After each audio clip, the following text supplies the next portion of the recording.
नमस्कार। बात करते हैं कुंभ मेला और अखिलेश जी का कुंभ मेला में स्नान। इसको लेके बड़े सारे राजनीति, बड़े सारे वाद विवाद, बड़े सारे बातचीत और कुछ बोल रहे हैं योगी का जीत हो गया। योगी जी तीर चलाए थे, अखिलेश पकड़ लिए, उड़ते तीर बुला के घुसा लिए और जाके कुंभ में स्नान कर लिए। और उनके राज्य में मुस्लिम वर्गों को आ गया कि ये हिंदू है और ये बचकाना है और ये राजनीति में बच्चा है। भाई लोग, अखिलेश यादव जी बड़े 30 मार का हैं, आपके समझ से परे हैं।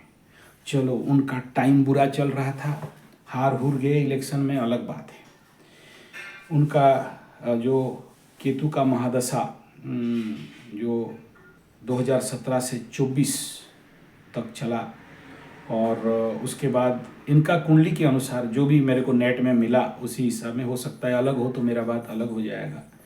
और शुक्र का महादशा इनका उसके बाद से 2024 4 अप्रैल से चालू हुआ और 2000 ये स्वाभाविक बात है। शुक्र का महादशा का शुक्र में शुक्र इज़ ए ग्रेट पीरियड और यहाँ शुक्र का जो पूरा महादशा 2044 तक चलेगा। और ये इनके कुंडली यहाँ पर कन्या लग्न मिथुन राशि का कुंडली बन रहा है। शुक्र दोनों के लिए बड़ा फ्रेंडली है, राशि के लिए भी और लग्न के लिए भी। और अगर दूसरा कोई लग्न राशि है तो मेरा बात यहाँ झूठ साबित होगा। और इनको जो बोलते हैं राजनीति में कच्चे हैं, अधपके हैं, तो मैं कहूँगा इनसे ज़्यादा सातिर और कोई नहीं है। बस उनका टाइम पीरियड खराब था, हारे। हवा फुल पार्टी का था तो साइकिल पंक्चर हो गया। केतु के महादशा में अच्छे लोगों का मतलब खटिया खड़ा हो जाता है।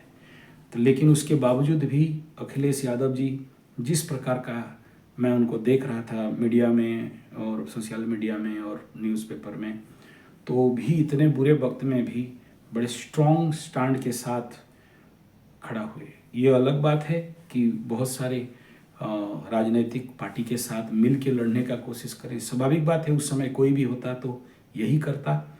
बहुत अच्छा निर्णय था, नो डाउट।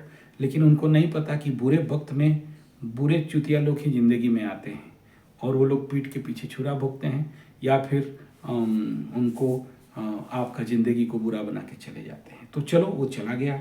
अब इनका कुंडली का शुक्र कर्क का शुक्र है, बुध के साथ बैठा है, लक्ष्मी नारायण योग बना के लाभ स्थान में बैठा है। मस्त, टॉप, ग्रेट, गुड, ग्रांड, जिंदाबाद वाला महादशा है। एकादश का शुक्र यद्यपि बहुत अच्छा नहीं देता है, लेकिन फिर भी एकादश में कोई भी ग्रह बुरा फल नहीं देता है अगर ये कन्या लग्न के हैं। प्लस मिथुन राशि का भी हैं तो भी द्वितीय स्थान का शुक्र बम्बमा के देता है। लेकिन ये महात्मा समझ नहीं पा रहे हैं कि उनके साथ हुआ क्या है, जबकि वो बहुत कुछ महानतम सॉलिड बेस्ट गुड कर सकते थे। ऐसे कंडीशन पे यहाँ पर ऐसा क्या हो रहा है, इस कुंडली में ऐसा क्या है जो उनको यहाँ पर किसी ना किसी जगह में थोड़ा सा डाउन लाइन में लेके दे रहा है। तो अगर ये समझ जाएं वो और इसका शांति और समाधान कर दें तो मैं कहूँगा आने वाला पूरा भविष्यत, पूरा कंट्रोल इन्हीं के हाथ में होगा। मैं इस समय ये नहीं कह रहा हूँ कि फुल पार्टी को हरा देंगे या फुल पार्टी बाबा का जगह में ये आ जाएंगे, लेकिन आने वाला समय, अगर देखो राजनीति में हवा बदलते देर नहीं लगता और इनका अभी एकादश और चंद्रमा से द्वितीय और सूर्य से द्वितीय, यानी शुक्र का कहीं भी बुरा कंडीशन नहीं है। और ये शुक्र नवमांश में जाके यहाँ अपने नीच नवांश में जरूर है, लेकिन बुध के साथ, स्वगृही बुध के साथ भी है। ऐसे कंडीशन में हाँ, नवमांश में पाप कर्तरी में पड़ा है, यानी इनके पास बहुत क्वालिटी, बहुत कुछ बेस्ट होने के बावजूद भी कहीं ना कहीं अपने लोगों के बीच में ब्लॉक होंगे। इसके आगे शनि बैठा तो चच्चा, और इसके पीछे राहु बैठा तो वे जो उनके जात के नहीं हैं या विगत धर्म वाले, तो ये दोनों के बीच में महात्मा फंसे हुए हैं। इनके कुंडली से बोल रहा हूँ मैं, राजनीतिक दृष्टिकोण से नहीं बोल रहा। आगे शनि मंगल, शनि माने चाचा, मंगल माने भाई, पीछे राहु, राहु माने विजातीय धर्म। और यहाँ से अगर ये निकल गए और एक इंडिपेंडेंट दिमाग लगाए तो बहुत आगे बढ़, और निकल भी जाएंगे। गुरु चंद्रमा नवमांश में पड़ा हुआ है, तो ये भी एक प्रकार का बहुत बड़ा हंस योग जैसे रिजल्ट देता है। तो बढ़िया कंडीशन पे यहाँ बैठा हुआ है। कुंडली में हर चीज़ बढ़िया बैठा हुआ है, लेकिन परेशानी अगर कहीं पर है, जो कि आज तक शायद ये नहीं कराए होंगे, वो है अस्त शनि के साथ केतु का युति और साथ में सूर्य। ये एक प्रकार का नट पितृदोष, लेकिन एक प्रकार का पितृदोष। ये कभी कभार परेशानी ये ला के देता है कि जो नहीं बोले हैं वो मुंह से निकल जाएगा, या जो नहीं चाहते हैं वो निकल जाएगा, या बिना कारण का दोषी और दोषारोप और बदनामी का योग दे देता है, जिसके कारण लोगों के अंदर जो बहुत ओहदा, अच्छा मान सम्मान प्यार सब कुछ होने के बावजूद भी, कैपेसिटी एबिलिटी सब कुछ होने के बावजूद भी अपने इस ग्रहों के शांतिकरण के कमी के कारण या इसका परिपूर्ण रेमेडी नहीं कर पाने के कारण, इतना जल्दी होता नहीं है। और बहुत सारे ज्योतिषियों को, बड़े बड़े ज्योतिषियों को ये आता भी नहीं है करने के लिए। तो अगर ये कर लेते तो इस समय शुक्र का महादशा उनको बहुत ऊंचा बढ़ा सकता है।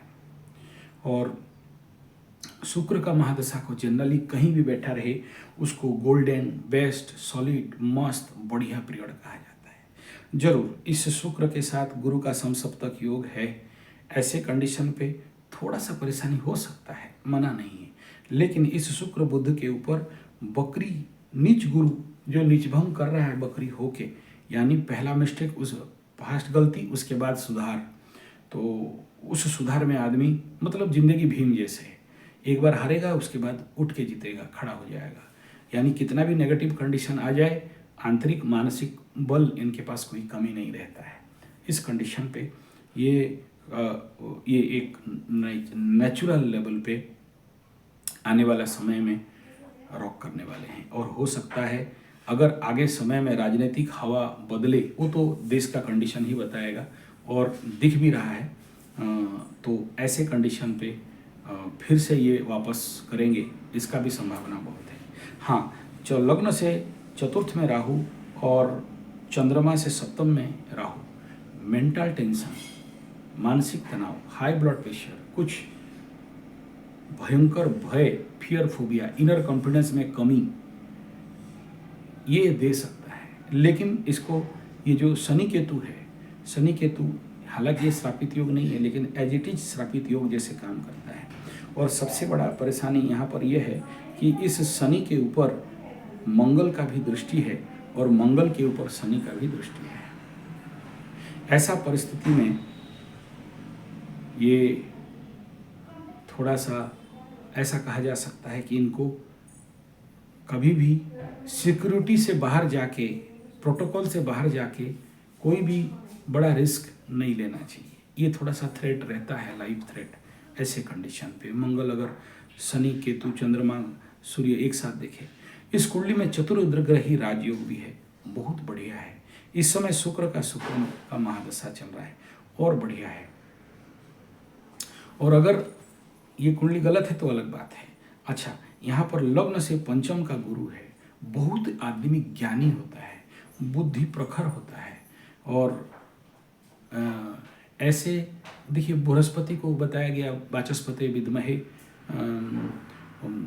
बुद्धिमूल्याय धीमहि तन्नो, तो ऐसे गुरु पंचम में नीच भंग होके उच्चस्थ अवस्था में कहा जाएगा ऐसे कंडीशन में। तो ऐसा व्यक्ति, और बुद्ध भी यहाँ कोई कम्बस्ट नहीं है, कोई पापकर्तरी में नहीं है, शुद्ध अवस्था में है, शुक्र के साथ बैठा है। ठीक है, इसका कुछ कमी जरूर रहता है, लेकिन उसके बावजूद भी ऐसा शुक्र, अगर इस शुक्र का नक्षत्रों को भी देखते हैं तो ये शुक्र पुष्या नक्षत्र द्वितीय पाद 7 डिग्री 37 मिनट, बाप रे, बहुत बढ़िया कंडीशन में बैठा है। और पुष्या का शुक्र का फल आप मेरा टेस्ट एस्ट्रोथेरेपी संजय जी 75 में मैं बोला हूँ, बहुत उत्तम फल रहता है और बड़ा लंबा रेस का घोड़ा बना देता है और बहुत सारा सफलता देता है। अगर ये मेरा कुंडली और ये अगर मेरा सही है तो समझ लेना आने वाला समय में ये व्यक्ति फिर से खड़ा हो सकते हैं।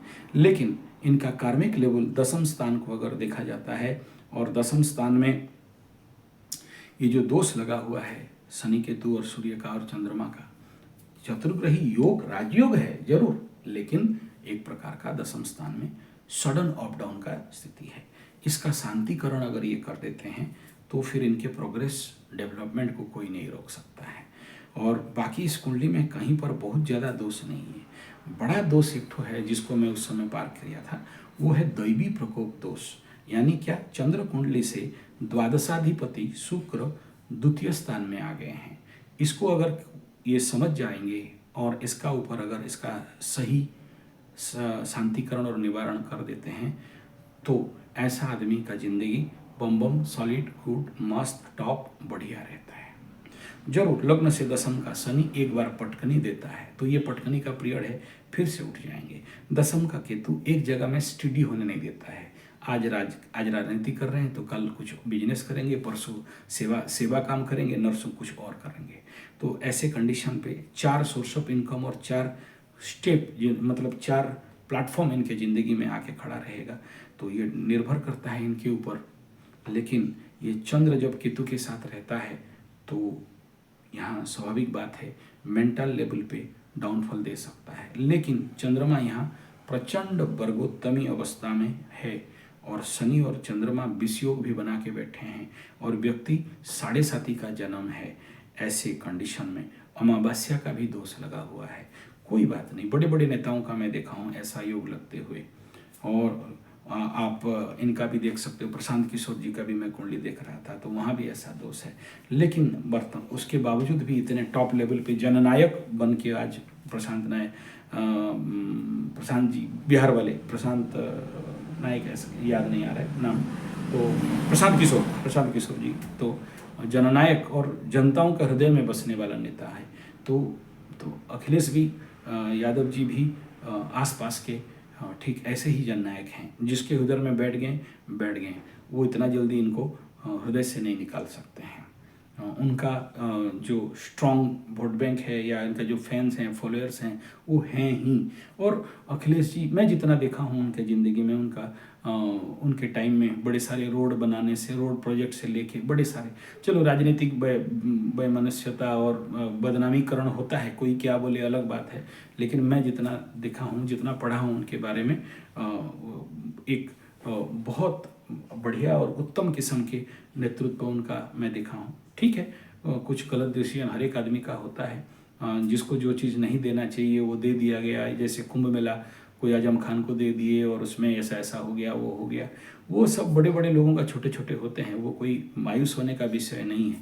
लेकिन उस समय दशा अंतरदशा भी ऐसा था, केतु का दशा था और उस कंडीशन पे अगर केतु नहीं भी हो तो भी उससे पहले अगर ये कुंडली को आगे पीछे कर भी देते हैं तो 2000 अप टू 2017 तक बुध का था, तो बुध भी एक लाभ स्थान में है तो बढ़िया है, 1 नंबर का बनिया बनाता है। और उस समय बालपना था। बुध जनरली आदमी को चाइल्डिश नेचर दे देता है, लेकिन शुक्र यहाँ पर बहुत सारा मैच्योरिटी भी देगा। हाँ, इस समय में मैं जरूर कहूँगा लाभ स्थान का शुक्र, काम त्रिकोण का शुक्र, थोड़ा सा महिलाओं को सम्मान करें, महिलाओं से थोड़ा सा डिस्टेंस बना के, इसका मतलब बीवी से नहीं, बाहर जो भी उनके वर्क्स वगैरह वर्किंग एरिया में जो भी आएंगे, तो क्योंकि शुक्र के साथ 4 ऐसे अंतर्दशा आएगा जो शुक्र से द्वादश रहेगा। शुक्र में सूर्य, शुक्र में शनि, शुक्र में केतु, शुक्र में चंद्रमा, द्विद्वादश का होगा। तो द्विद्वादश का होने से महिलाओं से थोड़ा सा सावधानी और सही डिस्टेंस, और इस समय को अगर ये सही विनियोग नहीं करेंगे अखिलेश यादव जी, तो शुक्र के महादशा में अंत के टाइम में बहुत सारे लोगों को कटोरा पकड़ के भीख मांगते देखा हूँ अगर इस समय का जो सदविनियोग नहीं किया। शुक्र बोलता है कि मेहनत करो। अगर आप भूखबादी में लग गए, शुक्र भूख का ग्रह है और मेहनत करो बोलता है। अगर इस समय कोई आलसी बन गया, मेहनत नहीं किया, पसीना नहीं बहाया, लोगों तक नहीं पहुंचा, और पुष्या का शुक्र का कर्म को पहले जो नहीं समझ पाया, पुष्या नक्षत्र में शुक्र का कौन कौन सा काम की तरफ आपको ड्राइव करता है, अगर आप नहीं समझ पाए। शनि के नक्षत्र में शुक्र कोई मजाक का खेल नहीं है, बहुत पोषण देता है। शुक्र आपकी कुंडली में यहाँ धनाधिपति भी, लग्न से धनाधिपति भी है और लग्न से यहाँ भाग्याधिपति भी है। तो वो आदमी लकी होता है जिसका भाग्य का महादशा पड़ जाए, धनेश का महादशा पड़ जाए, बहुत सा धन देता है, भाग्य खुल देता है। जरूर मिथुन के लिए द्वादशाधिपति भी है और पंचमाधिपति भी है, तो ज्ञान भी देता है, प्रेम भी देता है, संतानों का उन्नति भी देता है और पैसा दे के बहुत खर्चा भी करवाता है।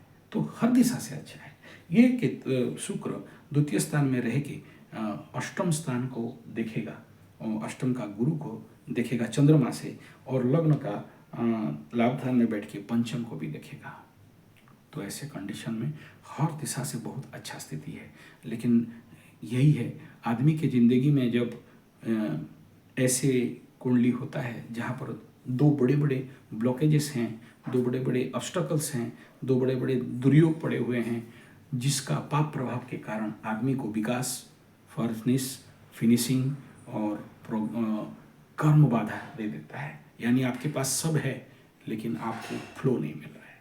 तो ये था अखिलेश यादव जी का कुछ विचार, और यहाँ से मैं इस कुंडली को इसलिए बना रहा हूँ, आप लोग भी सीख सकते हैं इसके माध्यम से। मेरे जितने भी Sanjay ji 75 test एस्ट्रोथेरेपी YouTube channel में जो लोग, क्योंकि ये लिंक वहाँ जाएगा, ये सेक्टर का अलग बना रहा हूँ, तो यहाँ 7.5 का जन्म वाला जातक सीखना है तो इनके ज़िंदगी को क्योंकि सब देखते हैं, तो आप सीख सकते हो क्या मेहनत कर रहे हैं, कितना अच्छा व्यक्तित्व है, और कैसे सारे नेगेटिव सर्कमस्टांसेस के बावजूद भी, ये सारे कमेंट्स ट्रोलिंग के बावजूद भी ये आदमी कितना सांड और शेर जैसे खड़े हैं। लोग इनके हर एक एक्टिंग को, हर एक एक्ट को लेके कितना भी नेगेटिव बोले, आदमी अपना मज़ा से रहता है।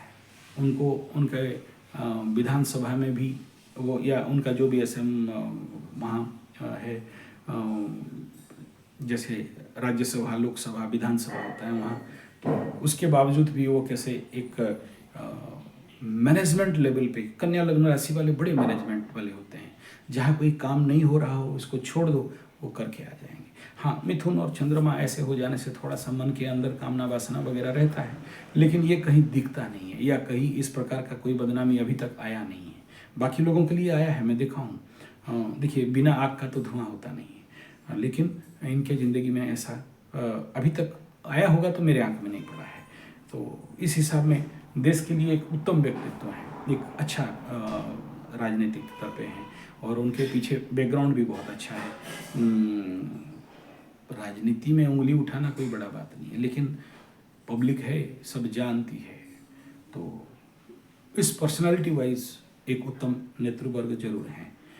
निर्णय लेने से लेके, काम के क्षेत्र से लेके, और भाईचारे में और नेगेटिव सर्कमस्टांसेस में भी अपने आप को इतना स्ट्रॉन्ग खड़ा करना, इसमें कोई दो राय नहीं है। बाकी समय बुरा था, लेकिन अभी समय रिटर्न आ रहा है, और आने वाला समय भी इनके लिए बहुत उपयुक्त समय होगा। अगर हवा बदले और ये दोष इनकी कुंडली से, अगर ये दोनों दोष में जो बताया निवारण कर लिए, तो समझ लीजिए अखिलेश यादव के लिए आने वाला समय एक बड़ा गोल्डन, सॉलिड, बेस्ट, गुड, जिंदाबाद अपॉर्चुनिटी लेके भी आ सकता है बड़े सारे क्षेत्रों में। और इसको नहीं समझे तो ज़िंदगी में बड़ा सारा खामियाजा भी आने वाला समय में भुगतना पड़ सकता है। लेकिन अगर बात करें, सूर्य जहाँ पर लाभ स्थान में बैठा है, लग्न से लाभ स्थान में बैठा है, ऐसे कंडीशन में मैं कहूँगा चलो इस समय ना सही, लेकिन शुक्र के महादशा में तो देगा ही देगा। उसके बाद सूर्य का महादशा, लाभ स्थान का सूर्य आदमी को बहुत टॉप बढ़ाता है, बहुत अच्छा राजनीतिक बनाता है, और एक उत्तम और बड़े हायर टॉप लेवल पे पहुंचा सकता है। ये कुंडली को अगर देखें तो एक सन रूल्ड कुंडली है, लाभ स्थान का सूर्य, तो भविष्य तो अच्छा है, लेकिन ये दोष को निवारण करना पड़ सकता है। धन्यवाद, नमस्कार।